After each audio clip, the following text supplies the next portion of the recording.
The formal service is fantastic, but the real birthing of what I talked about, saints of God, it didn't happen during the service. It happened after the service.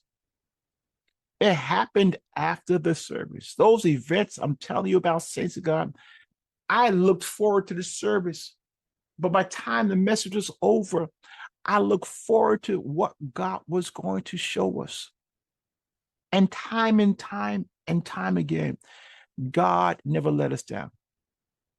I personally don't believe my marriage would have held together without the family of believers and the leadership that we had in church.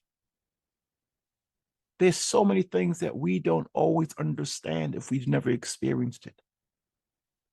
But I was not afraid. My wife was not the best person. I was not the best person. And I recall when we went to church, we were still not the best people. Not saying that we are right now, but we were walking through difficult seasons. And I remember the mother of the church, she was a pastor there. She called us together.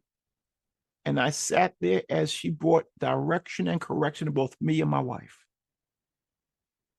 I was not afraid of what the correction would bring. I was hopeful of what the correction would bring. I knew I needed something because I couldn't do it myself. I was not able to handle all that God has given me responsibility of. Listen, responsibility doesn't necessarily mean that you do it all yourself. And so that's some of the things that the church was able to establish within us. My relationship with my brother and my father, formative things. We had marriages in church. We had baptisms in church. We had christenings. My son, when he was first born, was christened in church. We had godparents established through church. We have God-fearing relationships with men and women of God today in our lives because of the church. If we're not for the church, my family would be very small and perhaps fractured. Tell these saints of God,